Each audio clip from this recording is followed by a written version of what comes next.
Welcome to Dear Business Coach, the podcast. My name's Elizabeth.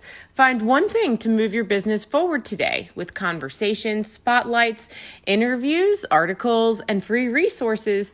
Listen and follow and subscribe on social media. Dear Business Coach pages and groups. Dear Business Coach podcast. We're on Facebook, LinkedIn, Instagram, YouTube, and don't forget Spotify, Apple, iHeartRadio, Amazon Music, anywhere you listen to podcasts. All it takes sometimes is one little thing to move your business forward today. Coming to you from the Walker Consulting Workshop Studios in Floyd, Virginia, my name's Elizabeth.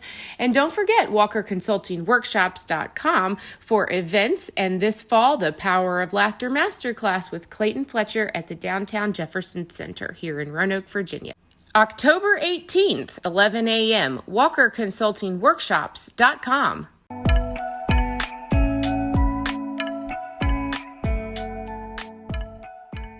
Okay, good morning. Hi, Scott McRoberts. Thank you for coming to the Dear Business Coach podcast today. How are you? Great. Good to be with you, Elizabeth. Awesome. Hey, so I have invited you here today because it took an interest, and we have a mutual friend here in Roanoke and around the Virginia Council of CEOs. And so I asked you to for you to give me some of your time, and generously you did, to help me learn a little bit more about what you do and what the council does. So I will read your profile about section that I have here on LinkedIn, which I've asked you previously if that's okay. And then we'll get you to dive in with me a little bit more about what you do and some background. So here we go. So I have your about section, Scott, and you say that you lead the Virginia Council of CEOs, an independent and nonprofit association that serves CEOs of small and mid-sized companies in Virginia. You say, I helped found the organization in 2000. I'm motivated by the mission of the Virginia Council of CEOs to connect the CEOs of small and mid-sized companies for learning and growth. Through the power of peers, I have the privilege of seeing these entrepreneurs become better, happier, more successful CEOs. When last surveyed, 84% of the council's members said that it was, quote, the most valuable business association to which they belonged, end quote. And highlighting some specialties here in your about section: bringing business people together, meaningful executive learning experiences, association management and governance, and tying bow ties. I haven't worn a tie in over a year. I don't know. Okay. That's probably for a lot of people. I think my ties now are just for funerals and weddings. Okay, well, I'm making a note then of the fashion advice, because that's good to know. Well, thank you again for being here. So that's the profile. Now, tell me a little bit about who is Scott McRoberts. Yeah, so I've English major at JMU, and then I was in nonprofits for my whole career. I worked for Boy Scouts of America. I worked for the Chamber of Commerce in Richmond, and then helped start Virginia Council of CEOs almost 25 years ago now. And so my expertise is not as a business advisor or coach. My expertise is in connecting people and creating organizations and motivating volunteers and creating the platform for those people to meet and help each other. Okay, wow. So I honestly, was not expecting to hear you say that your background is in the nonprofit sector, because I would think that for essentially providing a service and counselship for CEOs, you would want to be someone who is from the profit sector. So I'll go all kinds of ways with that question, right? But what is it about starting? How did you get involved in looking at working with or founding the Council of CEOs? Yeah, so I think, again, my strength is in organizational behavior, and particularly around motivating and organizing volunteers, people who you're not paying to do something, getting them to do that stuff. And as I spent about 8 years at the Richmond Chamber, and this idea of Virginia Council of CEOs, of peer roundtables for CEOs, sort of bubbled up. One of our members, an owner of a small business, walked into my office one day and said, "Hey, Scott, I'm going to this CEO roundtable. It's the best thing I've ever done. I'm learning so much. I don't feel alone out there. I'm solving problems faster. He said, but there's one problem. I have to go to Northern Virginia for this meeting. Why don't we have this in Richmond?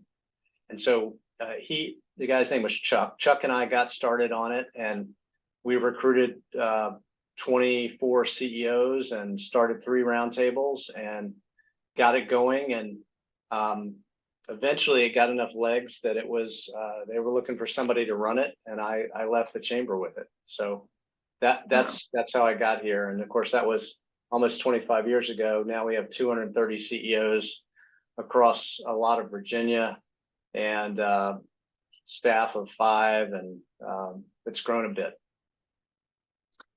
So that's fascinating. If you are in charge of, right, or part of your work is communicating to CEOs and leadership why this is important, do you get a blend of people who look at your organization and ask you, well, what does this do for me? Or do a lot of your members come to you kind of already understanding that they're looking for you?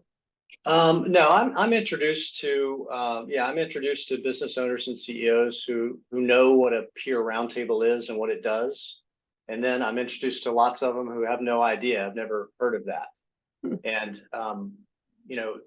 the idea of a regular, structured, confidential meeting with 8 or 9 other people who are doing the same work you're doing. They're running a smaller, mid-sized company, is sometimes new to people. And so I describe it as a way to get away from the fray of the day-to-day in your business, to think a little more strategically, to get perspective from outside your business, because you're reflecting things off of these 8 or 9 other people who are also business owners, so they get it, but they've all had different experiences than you have. So when you say, well, I have this challenge, there's probably some people who can raise their hand and say, well, I've faced that before. Let me share what I went through and what I learned and how I've conquered that challenge. So it doesn't take long to convince somebody of the value of that. And some members who experience it describe it as a sort of business therapy. It's a chance to talk out their challenges in a place that's confidential and with people they trust. And particularly for a smaller business owner that doesn't have a big executive team, they don't have people in the business that they can, just talk things out, and say things that are unguarded, and that helps you solve problems.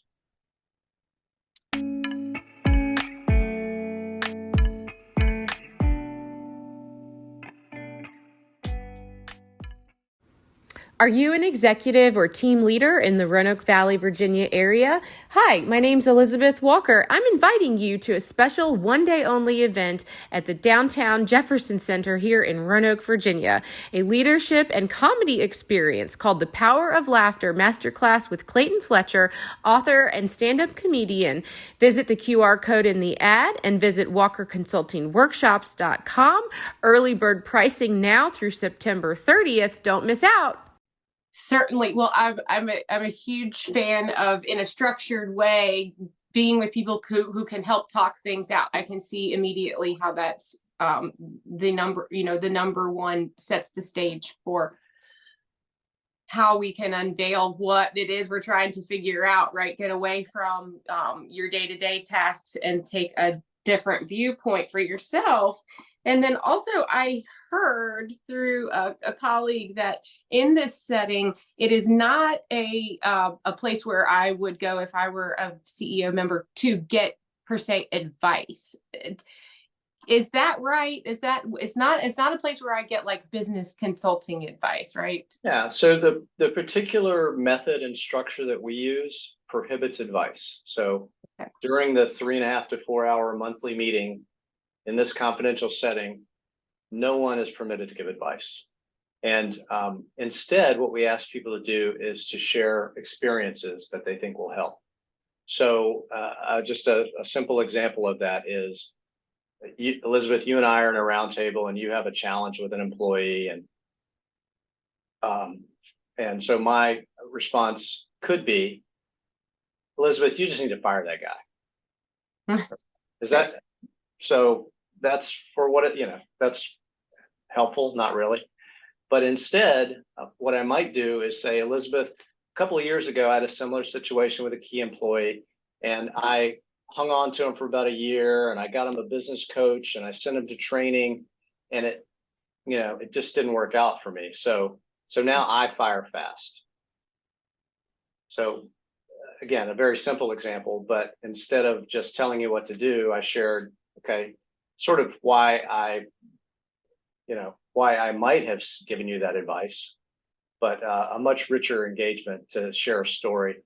And then the other advantage to that method is everyone around the table is learning from those stories too.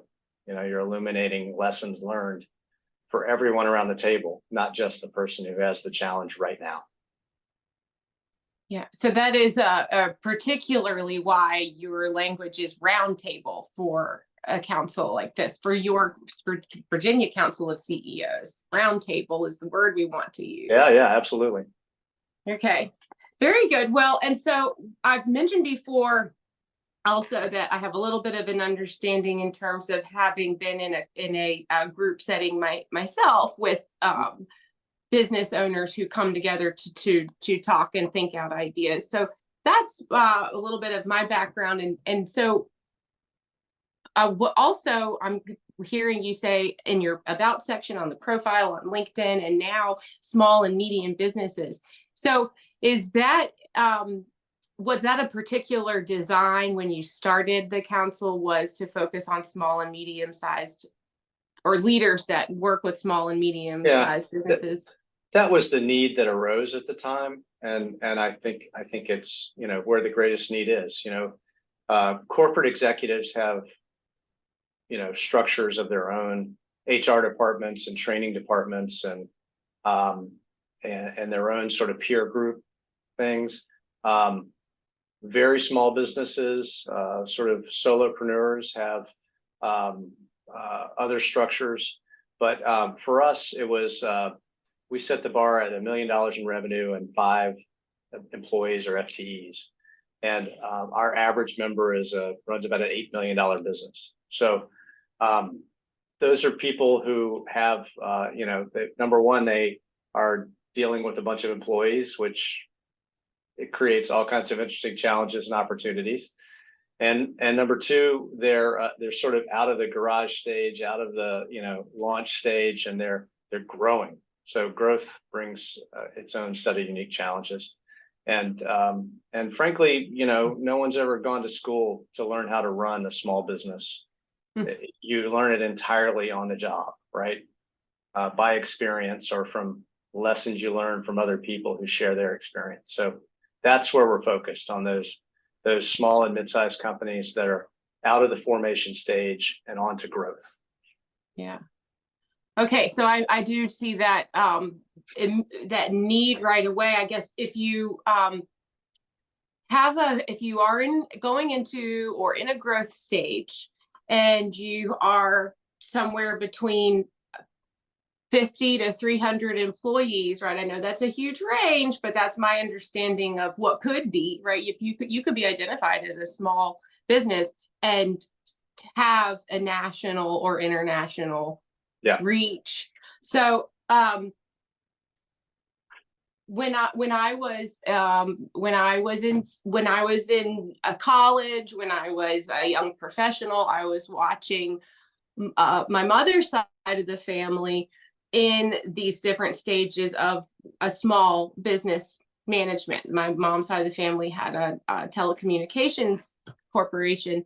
Mm-hmm. And that was eye-opening around all of since 2000 to now, right? You and I can pinpoint on a calendar, on a timeline, some interesting challenges, right? And specifically, I watched family members of mine who were executives make very hard decisions because of payroll, right? So we have to stay in growth mode, and we have to protect the payroll of these people that depend on us. We're a small business, and there is nobody else, to come in and like save our division or something. So one of the things that you shared with me when we were speaking before this interview is how those decision-making processes can become so, it is life and death as far as, your paycheck goes. For someone in an executive position, a CEO, you do feel that weight of the people that depend on you especially when you're going through a growth phase, right? And so tremendous. Is that kind of what you mean? Like there's not really a structure, or not a structure, there's not really a support system for executives in this phase of your business where you've got people who depend on you, and also the future of your business needs to continue for all of those reasons. Yeah. And of course, particularly for the CEO, the owner of the business, it all comes down to them. It's a very different sense of responsibility for somebody who is the ultimate decision maker, the owner or the CEO, than there is for a employee who's a regional vice president. Some of the same emotions and challenges for sure, but it's a heavy weight. And I've had members, CEOs, call me when for the first time in a 15-year business history, they had to lay somebody off because business was off because of the economy, and they sobbed on the phone for that. Again, it's a lonely thing. They can't, if they're considering layoffs, they can't go to the employees that are involved in that and discuss it with them. They really need some outside perspective. So one of the great things I think our members value, and I value from my CEO roundtable that I'm in, is that just sense of perspective. I walk into my CEO roundtable meeting occasionally thinking, the sky's about to fall, and this is the worst thing ever, and I'm not sure how to solve it. And by the time I hear the experiences of the people around the table, all of whom have usually faced something like that, it puts it in perspective. It's not so bad. It's not insoluble. And I've gotten some new ideas and some new ways to address the challenge. So I can't imagine running a business without that kind of support. Right.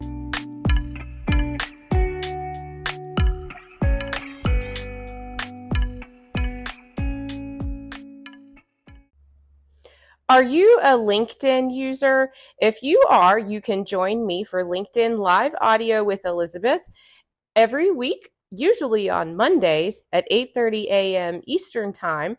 I will have a LinkedIn Live Audio where we talk about podcasting for executives who speak and podcasting for team leaders who speak. These are the themes that are currently running. If that sounds like something you're interested, visit me, Elizabeth Walker at Work, on my LinkedIn profile.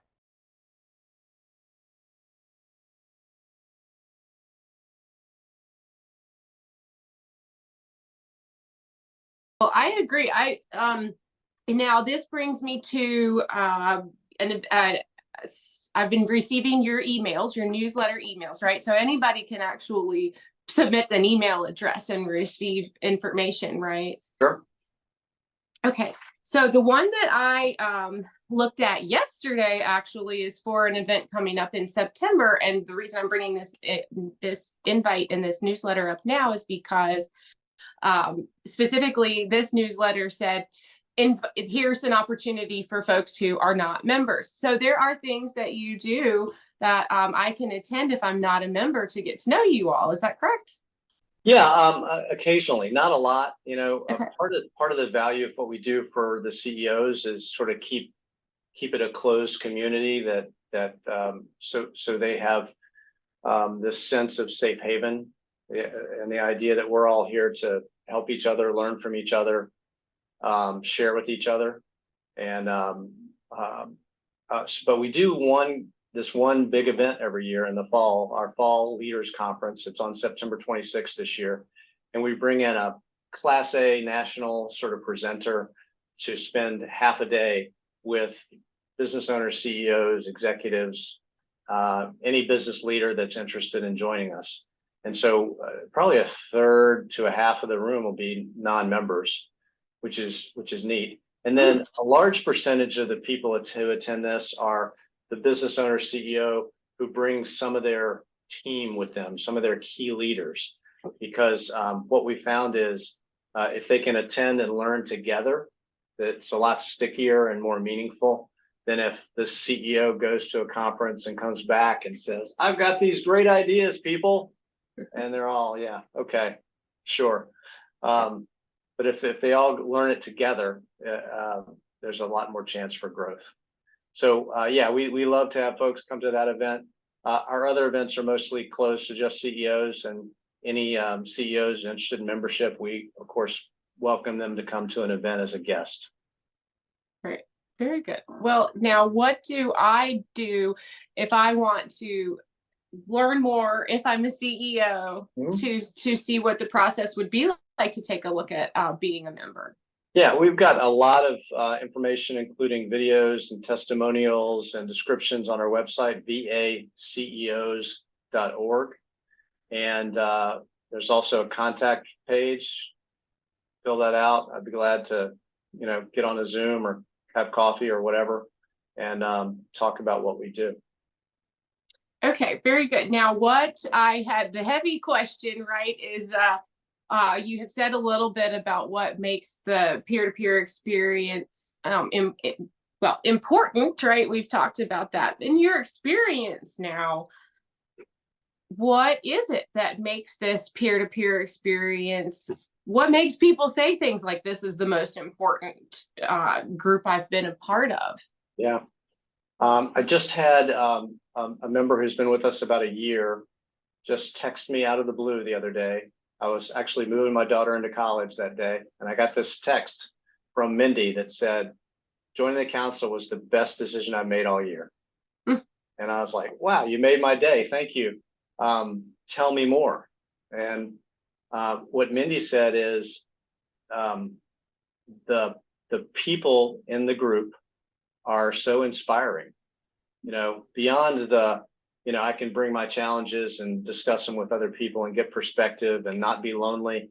The people in the group inspire her to be a better leader, and the things they're doing in their businesses and their leadership say, wow, I can do better. I can aspire to do more.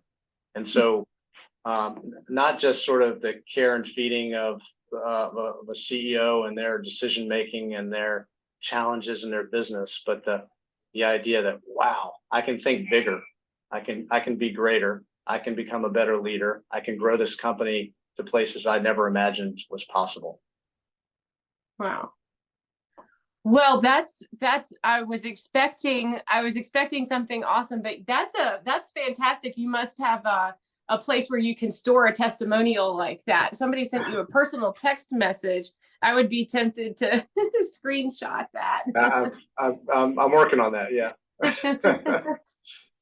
So when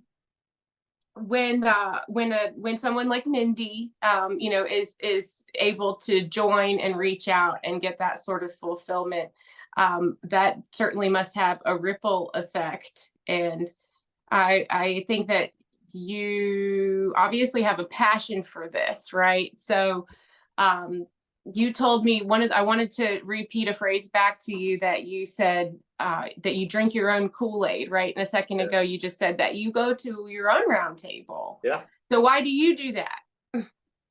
I'm a bit of an introvert, and so it is a commitment that forces me to get outside of my bubble and think differently. One of my roundtables is international in scope. It's CEOs of other CEO peer groups in the United States, Canada, Europe, and Australia, and that one's fascinating for sure. To realize, we're all the same. We've all got the same challenges and opportunities, and at the same time, the differences in culture and other things. So it's a desire I have to just keep learning and not get stagnant. Mm. And then the other roundtable I'm in is a group of CEOs who run associations, nonprofit associations in Virginia. So I get the sort of association perspective and the local perspective from those folks. Yeah. Well, what else would you like us to know? Because this is, I love this stuff. That's why I have a podcast, right? Just to be able to talk to you. Mm-hmm. So thank you. Is there anything else that we should know today? And close me with, again, your website will be actually on the screen underneath you today while people are watching. So great. Yeah, Elizabeth, thank you. I think what I would say is, and I think I wrote a blog post about this once. I don't care if you join Virginia Council of CEOs, join a peer group. Okay. There's lots of them out there. And of course, we're in Richmond, Charlottesville, and Roanoke in Virginia. We aren't in some other parts of the state yet, and we're not outside of Virginia. But there are national organizations, there are local organizations, there are for-profits and nonprofits. There's a ton of different kinds of peer groups you can join. I'd be happy if you want to reach out to me and give you any direction for where you are outside of Virginia. I'd be happy to help, but join one. And if you're in our footprint, I'd certainly love talking about joining us. Yeah, definitely. Okay. Well, excellent. And thank you so much for being here today. I will, again, folks can read the information on the screen, and that link to the Virginia Council of CEOs is in the show notes for today's episode too. So, terrific. Thank you. I hope you have a fantastic day. Talk to you very soon. Yeah. Thanks, Elizabeth.